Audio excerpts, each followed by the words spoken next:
मेरा नाम प्रजापति हनुमान वर्मा, हिसार से हूँ। आज की जो पीसी है, 11 अप्रैल को शुद्धराज क्रांति के नाम से एक रैली महम चौबीसी चौंतरे पे होने जा रही है। उसके लिए ये प्रेस बुलाई गई है। उसके जो अध्यक्षता करेंगे वो वामन मिश्रा जी होंगे। और उस रैली में जो हमारा टारगेट है कि 85% जो लोग शूद्र हैं वो सारे के सारे लोग वहाँ पहुँचे। ये उत्तर भारत की पहली रैली होगी शुद्धराज क्रांति के नाम से। जब से देश आज़ाद हुआ,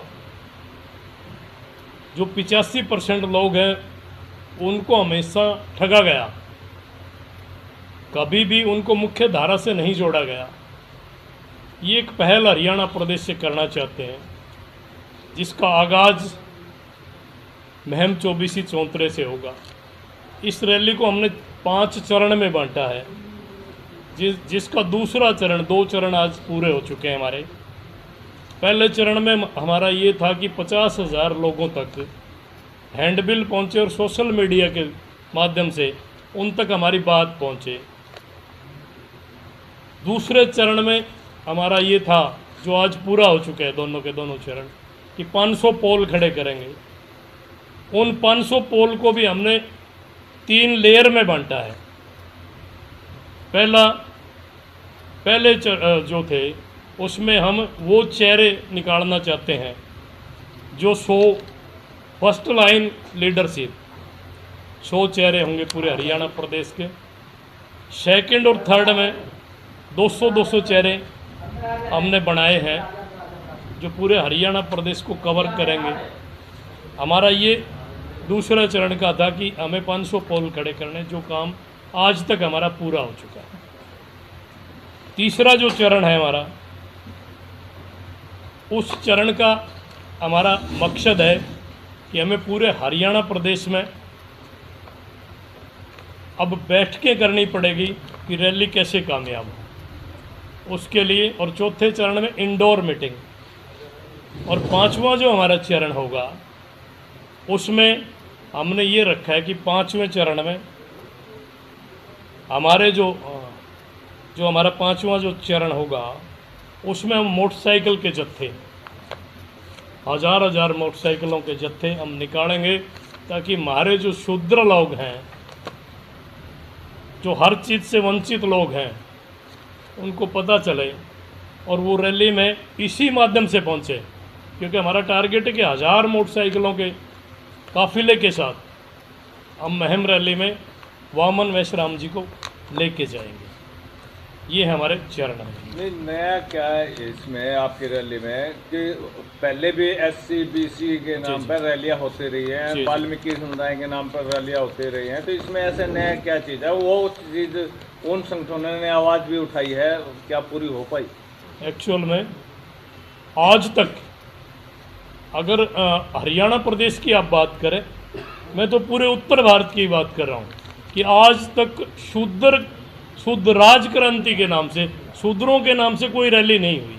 ये पहली रैली शूद्रों के नाम से होने जा रही है। शूद्र आप किसको कहते हैं? जो वाल्मीकि है वो शूद्र नहीं है, या कोई दूसरा जो और अदर भी तो जो काम जो करता होगा वो भी शूद्र है? एक्चुअल में 3 को छोड़ के सारे शूद्र हैं। 3 को छोड़ के, क्योंकि जब इस देश में वर्ण व्यवस्था थी उसमें पहले थे ब्राह्मण, दूसरे वैश्य और तीसरे क्षत्रिय। उसके बाद जो बचता था वो शूद्र था, और शूद्र को मुख्य धारा से नहीं जोड़ा गया। उसी को लेके ये रैली हम करने जा रहे हैं। हमारा इस रैली का जी, आपने अभी जैसे बोला कि 500 पोल खड़े करेंगे, ये 500 पोल क्या है?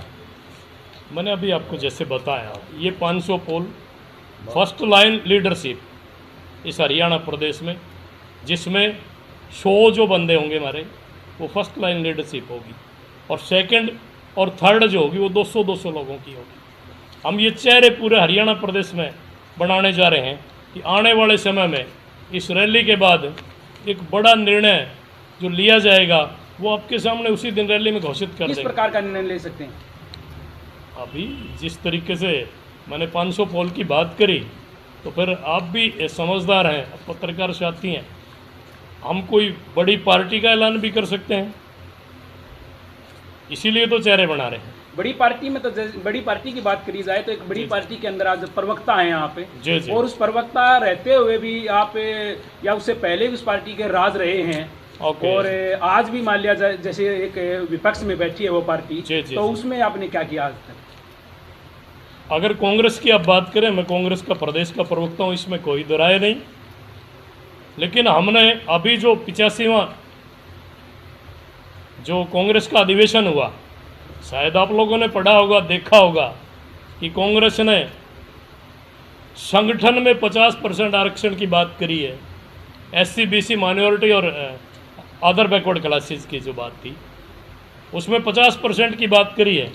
ये तो उन्होंने ठीक करा, वो 50% तो संगठन की बात है। हम तो चाहते हैं कि वो 50% जब सत्ता आए टिकटों में भी उसका सिस्टम हो, ये भी करवाने का काम सिस्टम से करेंगे।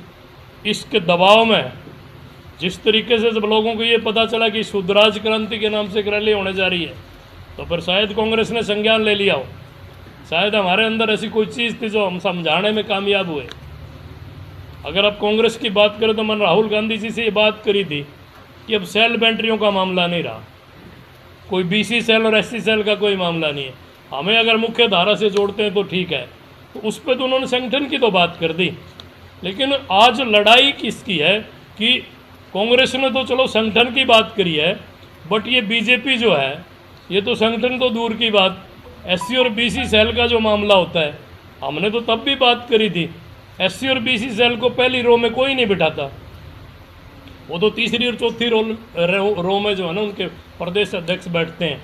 अब बाबा साहब का सपना जो है वो 11 अप्रैल को जो है ना उस मुहिम की धारा से पूरा करने का काम करेंगे। हमारी जो डिमांड जो रहेगी उस दिन, उसका जो मामला है कि संविधान बचाओ देश बचाओ, इसमें कोई दो राय नहीं। आज ये लोग संविधान के पीछे पड़े हैं, विशेष करके भारतीय जनता पार्टी के लोग जो हैं वो संविधान के पीछे पड़े हुए हैं। उन्होंने सारी चीज़ चेंज करने का काम कर दिया। 27% आरक्षण की जो बात थी, वैसे तो हमारा 1931 की जनगणना के अनुसार तब जब देश आज़ाद नहीं था तब भी 52% संख्या मूल OBC की थी, अब तो अबो 60% है।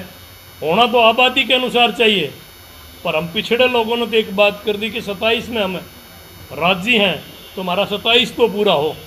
जिस SC की तर्ज पे है उनको MP to MP मिला हुआ है, मेंबर पंचायत से लेकर मेंबर पार्लियामेंट तक मिला हुआ है, ऐसा सिस्टम अन्य पार्टियों में भी हो। 27% टिकटों का मामला है वो भी हो। तीसरा जो क्रीमी लेयर की जो बात है, कई लोग क्रीमी लेयर की बात करते हैं, आज हरियाणा के मुख्यमंत्री ने तो क्रीमी लेयर इस तरीके से तोड़ के लगा दिया कि केंद्र में जो क्रीमी लेयर है उसकी सीमा 8 लाख है, इन्होंने 6 लाख कर रखी है। दूसरा उसमें कृषि इनकम प्लस 3rd और 4th क्लास की सैलरी वो भी इंक्लूड नहीं है, पर हरियाणा के मुख्यमंत्री ने वो भी इसमें इंक्लूड कर दी। अब तो एक चपरासी का बेटा, क्योंकि मोस्टली चपरासी की तनख्वाह 50,000 के अब होगी, तो उसकी भी 6 लाख से फालतू हो जा, उनको भी आरक्षण का लाभ नहीं मिल रहे। मैं पुनः उसी बात पे आ रहा कि भाजपा संविधान खत्म करना चाहती है। हमारा मेन मोटिव है कि संविधान बचाओ और देश बचाओ, इसी के ऊपर हमारी रैली का सिस्टम रहेगा। संविधान बचाने की बात कर रहे हैं यहाँ पे, और भाजपा कह रहे हैं कि वो खत्म कर रही है संविधान को। क्या कांग्रेस ने नहीं खत्म किया? कहाँ किया? संविधान पे कुठाराघात कब हुआ?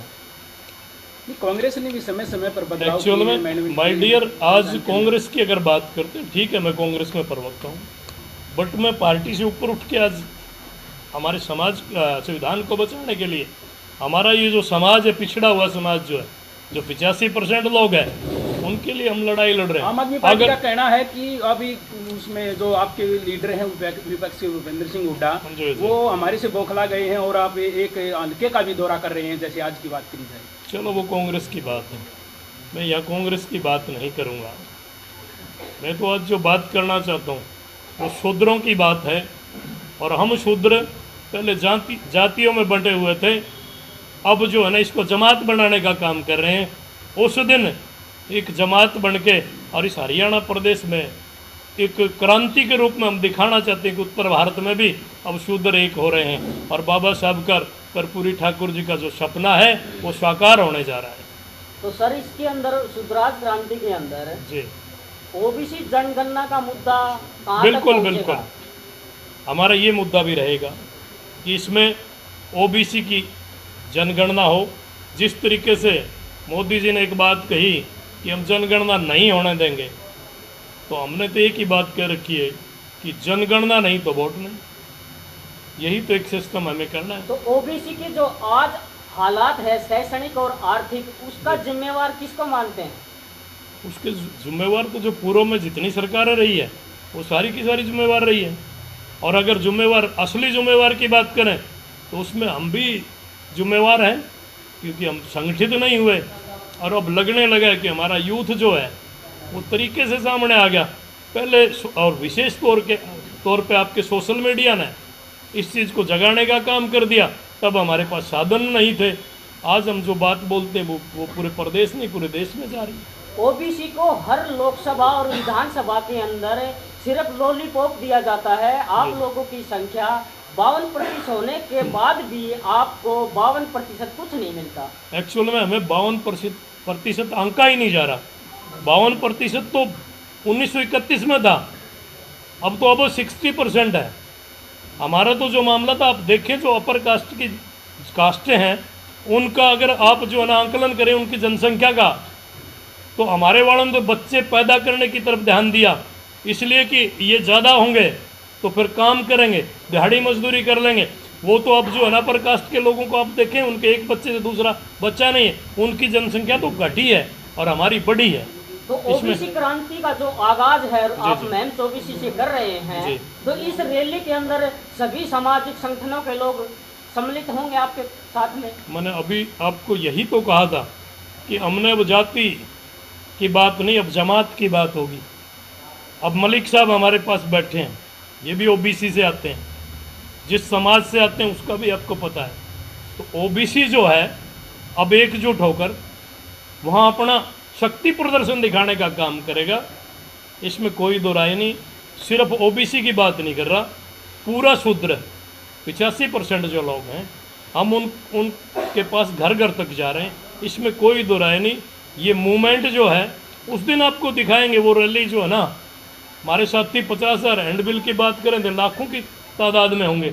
आज राहुल सांसी जैसे साथी हमारे साथ बैठे हैं, आज अंग्रेज वाल्मीकि जैसे साथी हमारे साथ बैठे हैं, पांचाल समाज के साथी हमारे साथ बैठे, सैन समाज के साथी हमारे साथ बैठे, जोगी समाज के साथी हमारे साथ बैठे, रोहिला समाज के साथी हमारे साथ बैठे, पांचाल समाज के, स्वामी समाज के साथी हमारे साथ बैठे। इसमें कोई दो राय नहीं। अब ये मुट्ठी बंद हो चुकी है। एक मुश्त फैसला हम साथियों ने ले लिया कि 11 अप्रैल को अब देखना, इतना बड़ा समूह जिसको सब चीज़ों से वंचित करा, चाहे वो शिक्षा की बात हुई, चाहे नौकरी की बात हुई, चाहे राजनीति कोई बात हुई, हमें हमेशा जो है ना सेकंड लाइन में नहीं फोर्थ लाइन में बिठाया गया। अब हम सेकंड लाइन और फोर्थ लाइन में बैठने वाले नहीं, अब तो मुख्य धारा से जुड़ के फर्स्ट लाइन के लोग। जैसे आपने बोला कि अभी ओबीसी की कुछ जातियां आप में शामिल हो रही हैं, ओबीसी की कुछ जो बड़ी जातियां हैं, जैसे आपने मलिक साहब का नाम लिया कि जाट जाति अपने आप को शूद्र मानती ही नहीं है, कैसे मनाओगे आप? एक्चुअल में मैंने पहले भी कहा, अब भी कह रहा हूँ कि 3 जातियाँ छोड़ के सारे शूद्र मानता कौन नहीं।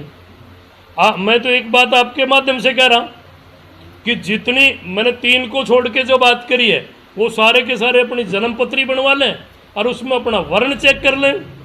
अगर शूद्र ना लिखा हो तो फिर तो वो हमारे हैं नहीं, और शूद्र लिखा है तो हम भाई हैं सारे के सारे, इसमें कोई दो राय नहीं है। आज हमने वैसे कई अधिकारियों की भी लिस्ट आउट करी है। मंजू पांचाल जी हमारी हाँसी से हैं, इनको हमने महिला प्रभारी बनाया प्रदेश का, मंजू पांचाल जी को। रमेश रोहिला जी हैं जो हाँसी से हैं, उनको हमने मीडिया प्रभारी प्रदेश का प्रवक्ता नियुक्त करा। आज सतीश प्रजापति जी जो हैं रोहतक से हैं, इनको युवा प्रदेश अध्यक्ष नियुक्त करा आज। और सुरेश भिवानी जी हैं, उनको प्रदेश का प्रभारी नियुक्त करा है। बाकी हमने सारे प्रभारी बना रखे हैं। वो लिस्ट आपको दे देंगे। हलकों के भी प्रभारी हमने बना लिए, हलकों के अध्यक्ष भी हमने बना लिए, इसमें कोई दो राय नहीं। पूरी जो है ना हमारी टीम पूरे हरियाणा प्रदेश में काम कर रही है और हम ये पूरे इस हरियाणा प्रदेश की सरकार को दिखा भी देंगे कि अब शूद्र एक हो चुका है। अब शूद्र सेकंड और थर्ड लाइन में बैठने को तैयार नहीं है। जो जातीय गणना नहीं करेगा उसको वोट नहीं। और 12 तारीख को नहीं 11 अप्रैल को दिखा देंगे कि इस हरियाणा प्रदेश की जो क्रांति है पूरे देश में जाएगी और इसमें कोई दो राय नहीं है। पर पूरी ठाकुर जी का सपना साकार होगा। प्लस बाबा साहब ने जो सपना देखा, जो उंगली लोकसभा की तरफ करी है, अब हमारे साथी उससे वंचित नहीं रहेंगे, इसमें कोई दो राय। सर, आपकी जो अध्यक्षता कर रहे हैं शुद्राज क्रांति की, जी, उनका पहले 8 महीने पहले 9 महीने पहले विरोध हुआ था। अगर अब की बार फिर से ऐसी स्थिति बनती है तो क्या होगा? एक्चुअल में ऐसा है, विरोध किसका होता है? जो कुछ करता है। अब कोई अगर कोई निठल्ला है उसका विरोध कोई नहीं करता। ये विरोध क्यों करते हैं कि उनको पता है कि इनके कारण इस देश का जो ढांचा है वो बदलने वाला है। आज जो शूद्र हैं वो मुख्य धारा में आने वाले, इसलिए विरोध कर रहे हैं। अगर इन्होंने हमारा विरोध करा, मैं आपके माध्यम से भी उनको चेतावनी देना चाहता हूँ, ये रैली तो होके रहेगी, चाहे हमें पर उस नेशनल हाईवे पर करनी पड़े तो भी करेंगे। रैली जरूर होगी और उनको 1000 मोटरसाइकिलों के काफिले के साथ रैली में लेके आएंगे। देखते हैं किसकी ताकत है, सांपला से लेके आएंगे और मैम तक आप देखना, देखते हैं किसकी ताकत है। अब हरियाणा प्रदेश में रोक के दिखाएं। अभी तो कितने लोगों के साथ में आप लोग हैंड टू हैंड मिल चुके हैं? मैंने कहा कि हमने 5000 हैंड बिल देने की बात करी थी, वो हमने पूरी कर 50,000 हैंड बिल हमने पहुंचा दी है।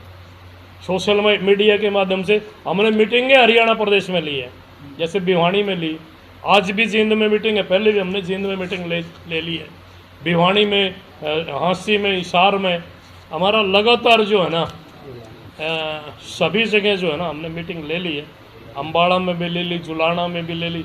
हमारा मीटिंग का दौर चल रहा है और अभी इसको और जोश के साथ देने के लिए हमारे सारे साथी अब जो है ना जात और जमात की बात करते हैं, जात जी, और जी। जमात में क्या फर्क है?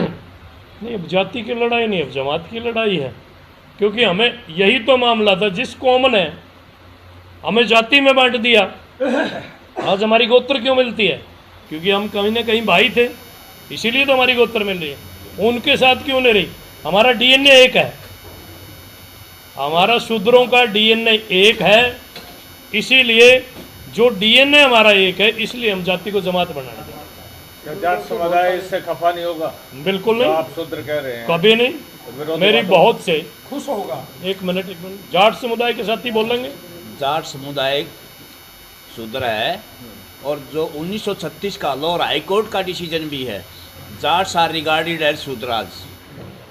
और जितनी भी काम करने वाली जातियां हैं, अपना परिचय दे सर पहले। मैं डॉक्टर शमशेर मलिक, गांव भैंसवाड़ है मेरा, और चौधरी छोटू राम विचार मंच हरियाणा के, मैं बाम सेफ की जो ऑफ शूट विंग है उसका अध्यक्ष हूँ। जो निठल्ले आदमी थे वो तो ऊपर जातियों में आ गए। जितने भी काम करने वाली जातियाँ थी, कर्मण जो जातियाँ थी, वो शूद्र में ले दी। तो सभी जितने भी शर्मण लोग हैं, काम करने वाले लोग हैं, वो सभी शूद्र में हैं।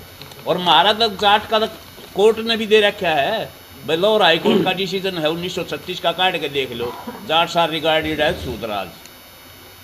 सर, सुप्रीम कोर्ट के बहुत सारे ऐसे डिसीजन है जो कि ज़मीन पर नहीं उतर पाए हैं आज के साल तक।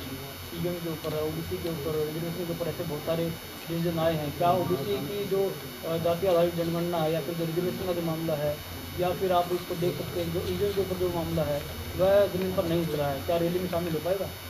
ऐसा है कि जो आप बात कर रहे हैं, एक्चुअल में सुप्रीम कोर्ट के अगर विरुद्ध तो हम बोल रहे हैं तो लोग कह देंगे कि आपने सुप्रीम कोर्ट की अवमानना कर दी। आपने देखा सरपंच बैठे थे और वहाँ पंचकुला में 1 मिनट में ये कह दिया कि 10 बजे तक ये जगह खाली कर दे। तो मैं तो सुप्रीम कोर्ट से भी एक बात कहना चाहता हूँ कि जब आप 10 मिनट में वो रोड खाली करा सकते हैं, हाई कोर्ट करा सकता है, हाई कोर्ट के पास इतनी पावर है, तो सुप्रीम कोर्ट से तो सुप्रीम कोर्ट तो उससे ऊपर की पावर है, तो फिर वो SYL का पानी भी सुप्रीम कोर्ट ले दें, वहाँ क्यों नहीं करते? इसका मतलब है कहीं ना कहीं यहाँ भी राजनीति से दबाव वहाँ पड़ जाता है, इसमें कोई दो राय नहीं, यही कारण है। लेकिन यहाँ हमें कोई रोकने वाला नहीं है, अब शुद्ध रुकने वाले नहीं है, क्योंकि पहले हमारे अंदर शिक्षा नहीं थी, पहले कोई ऐसा माध्यम नहीं था, आज तो सोशल मीडिया का माध्यम है, आज हमारे युवा पढ़ने लगे हैं, और इसमें कोई दो राय नहीं है। इस बार सारे महम की धारा पे इकट्ठे होंगे। एक बात और जोड़ना चाहता हूँ कि जो कौशल विकास निगम जो सरकार ने बना रखा है, इसमें SC-BC का कोई आरक्षण नहीं है। हम तो सरकार से ये भी अपील कर रहे हैं कि पहली बात तो कौशल विकास खत्म होना चाहिए, क्योंकि ये तो अपने चहेतों को नौकरी देने का जिस तरीके से DC रेट था वही सेम है, तो इसको या तो ख़त्म करें, नहीं तो इसमें SC-BC का आरक्षण जरूर लागू करें। सर, विश्वविद्यालयों के अंदर SC और OBC के जो प्रोफेसर हैं उनको न्यू एजुकेशन पॉलिसी के नाम पर ख़त्म किया जा रहा है, क्या इससे ये मामला चर्चा का विषय बना रैली में? हाँ, इसमें कोई दो राय नहीं। एक्चुअल में यही तो हमारे साथ हुआ कि कभी रोस्टर लागू ही नहीं हुआ। आरक्षण की जो लोग बात करते हैं, हमें कहाँ मिला? रोस्टर लागू नहीं करते, 5 पोस्टें निकालते हैं, वहाँ कहाँ आरक्षण की बात होगी? इस बार हमारा ये मुद्दा भी रहेगा कि पोस्ट निकले तो 100 निकलनी चाहिए, ताकि उसमें रोस्टर लागू हो और हमारे साथी जो SC-BC के लोग हैं उनको जॉब मिले।